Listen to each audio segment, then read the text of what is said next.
प्यारे विद्यार्थियों सत श्री अकाल। मैं मनजीत लाजमी पंजाबी क्लास 11वीं लैके हाज़र हाँ। बहुत सारे विद्यार्थियों ने मेरे चैनल ਨੂੰ ਲਾਈਕ ਕੀਤਾ ਹੈ, ਸ਼ੇਅਰ ਕੀਤਾ ਹੈ ਔਰ ਸਬਸਕ੍ਰਾਈਬ ਵੀ ਕੀਤਾ ਹੈ। ਉਹਨਾਂ ਸਭ ਦਾ ਬਹੁਤ ਬਹੁਤ ਧੰਨਵਾਦ। ਤੇ ਜਿਨ੍ਹਾਂ ਨੇ ਮੇਰੇ ਚੈਨਲ ਨੂੰ ਹਜੇ ਤੱਕ ਸਬਸਕ੍ਰਾਈਬ ਨਹੀਂ ਕੀਤਾ ਉਹ ਮੇਰੇ ਚੈਨਲ ਨੂੰ ਸਬਸਕ੍ਰਾਈਬ ਜ਼ਰੂਰ ਕਰ ਦੇਣ। ਤੇ ਜੇਕਰ ਤੁਹਾਨੂੰ 11ਵੀਂ ਦੇ ਸਿਲੇਬਸ ਨਾਲ ਸੰਬੰਧਿਤ ਹੋਰ ਵੀਡੀਓ ਚਾਹੀਦੀ ਹੈ ਤਾਂ ਮੇਰੇ ਡਿਸਕ੍ਰਿਪਸ਼ਨ ਬਾਕਸ ਦੇ ਵਿੱਚ ਜਾ ਕੇ ਲਿੰਕ ਦੇਖ ਸਕਦੇ ਨੇ।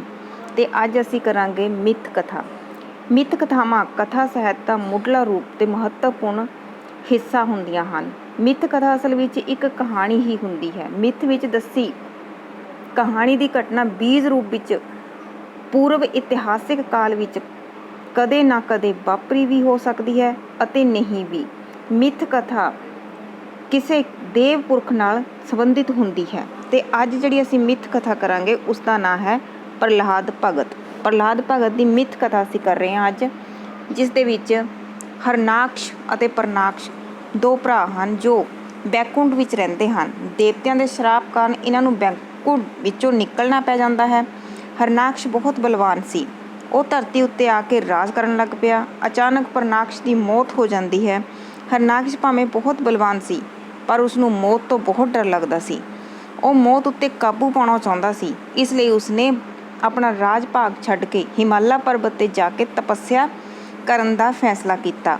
ਤੇ ਉਸ ਦੀ ਕਠਨ ਸਾਧਨਾ ਅਤੇ ਤਪੱਸਿਆ ਤੋਂ ਪਰਮਾਤਮਾ ਖੁਸ਼ ਹੋ ਕੇ ਉਸ ਦੇ ਸਾਹਮਣੇ ਪ੍ਰਗਟ ਹੋਏ। ਹਰਨਾਕਸ਼ ਨੇ ਪਰਮਾਤਮਾ ਤੋਂ ਵਰ ਮੰਗਿਆ। ਹਰਨਾਕਸ਼ ਨੇ ਮੰਗਿਆ ਕਿ ਮੈਂ ਨਾ ਦਿਨ ਨੂੰ ਮਰਾਂ ਨਾ ਰਾਤ ਨੂੰ ਮਰਾਂ, ਮੈਂ ਨਾ ਅੰਦਰ ਮਰਾਂ ਨਾ ਬਾਹਰ ਮਰਾਂ, ਮੈਂ ਨਾ ਧਰਤੀ 'ਤੇ ਮਰਾਂ ਨਾ ਆਕਾਸ਼ 'ਤੇ ਮਰਾਂ, ਮੈਂ ਨਾ ਬਿਮਾਰੀ ਨਾਲ ਮਰਾਂ ਅਤੇ ਨਾ ਹਥਿਆਰ ਨਾਲ ਮਰਾਂ, ਮੈਂ ਨਾ ਮਨੁੱਖ ਤੋਂ ਮਰਾਂ ਨਾ ਮੈਂ ਪਸ਼ੂ ਤੋਂ ਮਰਾਂ।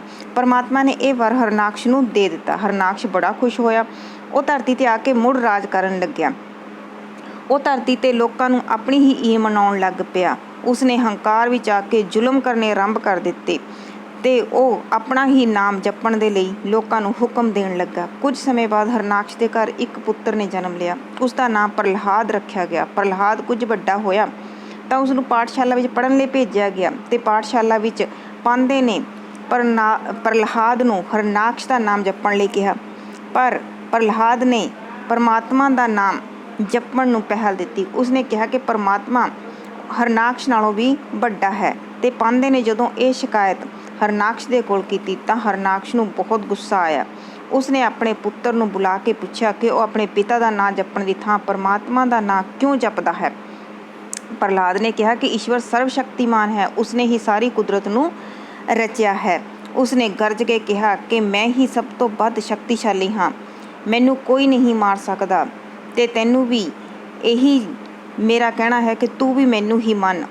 ਪਰ ਪ੍ਰਹਲਾਦ ਨੇ ਕਿਸੇ ਦੀ ਨਹੀਂ ਸੁਣੀ। ਉਸਦੀ ਮਾਤਾ ਨੇ ਵੀ ਉਸਨੂੰ ਬਹੁਤ ਸਮਝਾਇਆ। ਪ੍ਰਹਲਾਦ ਨੇ ਆਪਣੀ ਮਾਤਾ ਨੂੰ ਬੋਲਿਆ ਕਿ ਮਾਤਾ ਜੀ, ਮੈਂ ਮੰਨਦਾ ਹਾਂ ਕਿ ਮੇਰੇ ਪਿਤਾ ਜੀ ਬੜੇ ਤਾਕਤਵਰ ਹਨ, ਪਰ ਸਭ ਤੋਂ ਵੱਧ ਬਲਵਾਨ ਭਗਵਾਨ ਹੈ ਜਿਸ ਨੇ ਸਾਨੂੰ ਸਾਰਿਆਂ ਨੂੰ ਬਣਾਇਆ ਹੈ।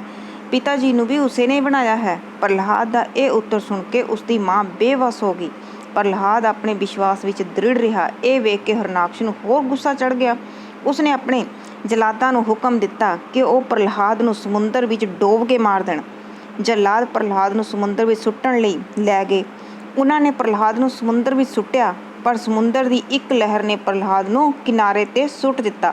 ਜਲਾਦਾਂ ਨੇ ਪ੍ਰਹਲਾਦ ਨੂੰ ਫਿਰ ਸਮੁੰਦਰ ਵਿੱਚ ਸੁੱਟਿਆ। ਪ੍ਰਹਲਾਦ ਫਿਰ ਬਾਹਰ ਆ ਗਿਆ। ਜਲਾਦਾਂ ਨੇ ਆ ਕੇ ਹਰਨਾਕਸ਼ ਨੂੰ ਦੱਸਿਆ ਤਾਂ ਉਸਨੇ ਕਿਹਾ ਕਿ ਇਸਨੂੰ ਕਿਸੇ ਉੱਚੇ ਪਰਬਤ ਤੋਂ ਹੇਠਾਂ ਸੁੱਟ ਕੇ ਮਾਰ ਦਿੱਤਾ ਜਾਵੇ।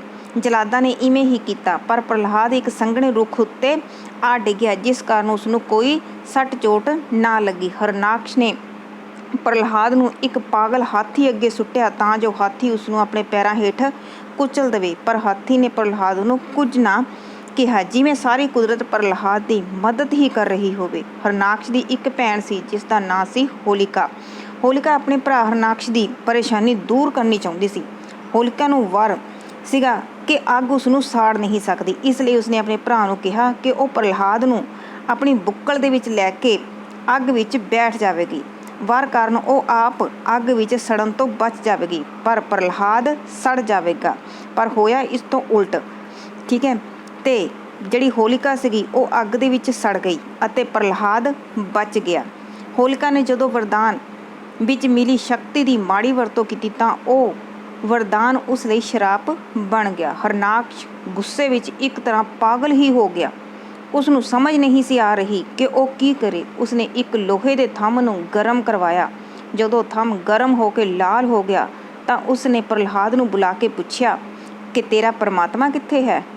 ਪ੍ਰਹਲਾਦ ਨੇ ਉੱਤਰ ਦਿੱਤਾ, ਪਰਮਾਤਮਾ ਤਾਂ ਕਣ-ਕਣ ਵਿੱਚ ਸ਼ਾਮਲ ਹੈ। ਉਹ ਮੇਰੇ ਵਿੱਚ ਹੈ, ਤੁਹਾਡੇ ਵਿੱਚ ਹੈ ਤੇ ਸਭ ਵਿੱਚ ਹੈ। ਹਰਨਾਕਸ਼ ਨੇ ਕਿਹਾ, ਕੀ ਪਰਮਾਤਮਾ ਇਸ ਥੰਮ ਵਿੱਚ ਵੀ ਹੈ?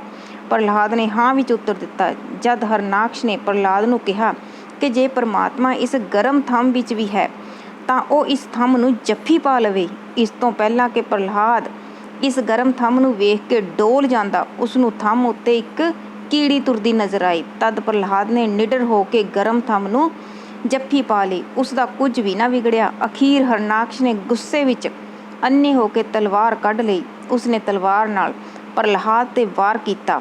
ਤਲਵਾਰ ਥੰਮ ਨੂੰ ਜਾ ਕੇ ਵੱਜੀ ਤੇ ਥੰਮ ਟੁੱਟ ਗਿਆ।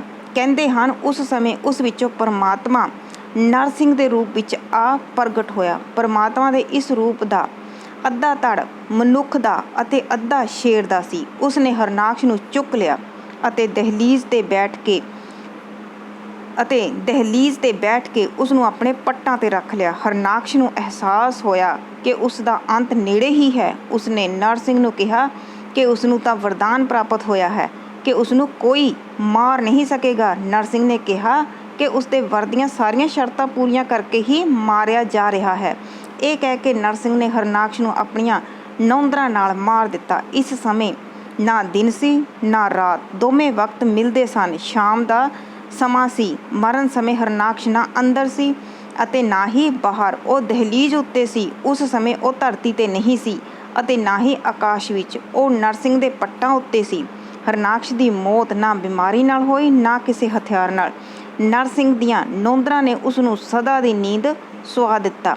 ਉਸ ਨੂੰ ਮਾਰਨ ਵਾਲਾ ਨਾ ਪੂਰਾ ਮਨੁੱਖੀ ਰੂਪ ਵਿੱਚ ਸੀ ਅਤੇ ਨਾ ਪਸ਼ੂ ਰੂਪ ਵਿੱਚ ਸੀ। ਇਸ ਤਰ੍ਹਾਂ ਹਰਨਾਕਸ਼ ਨੂੰ ਵਰ ਵਿੱਚ ਮਿਲੀਆਂ ਸ਼ਰਤਾਂ ਵੀ ਉਸ ਨੂੰ ਬਚਾ ਨਾ ਸਕੀਆਂ। ਪਰਮਾਤਮਾ ਨੇ ਸਾਰੀਆਂ ਗੱਲਾਂ ਪੂਰੀਆਂ ਕਰਦਿਆਂ ਹੋਇਆਂ ਜ਼ੁਲਮ ਦਾ ਨਾਸ਼ ਕਰਨ ਲਈ ਹਰਨਾਕਸ਼ ਦਾ ਅੰਤ ਕਰ ਦਿੱਤਾ। ਪ੍ਰਹਲਾਦ ਧਰਤੀ 'ਤੇ ਰਾਜ ਕਰਨ ਲੱਗਾ। ਉਸ ਦੇ ਰਾਜ ਵਿੱਚ ਸਾਰੀ ਪ੍ਰਜਾ ਖੁਸ਼ ਅਤੇ ਖੁਸ਼ਹਾਲ ਹੋਣ ਲੱਗੀ। ਉਸ ਦੇ ਰਾਜ ਵਿੱਚ ਸਾਰੇ ਸੁਖੀ ਸਨ। ਤੇ ਇਹ ਸੀਗੀ ਸਾਡੀ ਮਿੱਥ ਕਥਾ ਪ੍ਰਹਲਾਦ ਭਗਤ।